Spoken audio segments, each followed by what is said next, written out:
2025 жылы шыққан үздік дорамалар. Бұл менің пікірім емес, бұл кореялық эксперттердің пікірі. Ол ESAsia.ru деген сайтқа жарияланған екен. Сондықтан да сіздермен бөліспекпін, мүмкін сіздерге де қызық болар. Эксперттердің пікірінше ең үздік осы жылы шыққан дорама ол «Когда жизнь преподносит мандарины». Толықтай келісемін, өте күшті дорама болды.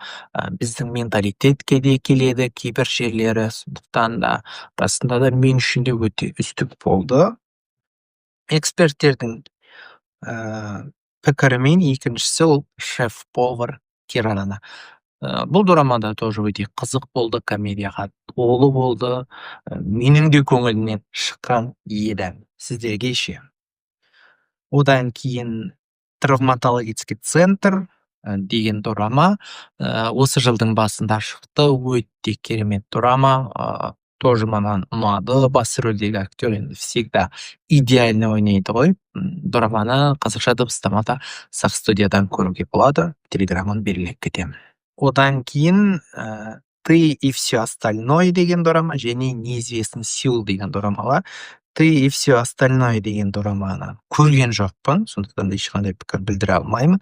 Ал «Неизвестный Сеул» дегенде жақсы дорама болды да, бірақ соңына жетпей тастап кеттім, если честно.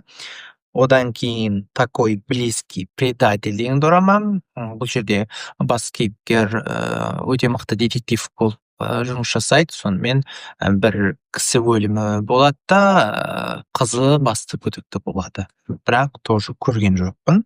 Одан кейін «Игра в кальмара» екінші және үшінші сезондар, «Магазин ламп», «Богомоловых убийцы», «Жизнь человека, который однажды станет мудрым» дейді.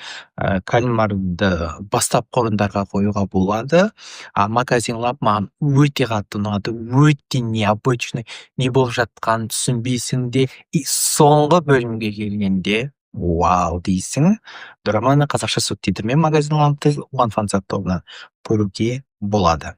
Осындай эксперттердің пікірі осындай болған екен. Келісесіз бе, келіспейсіз бе, оны төменге пікірге жаза кетіңіздер.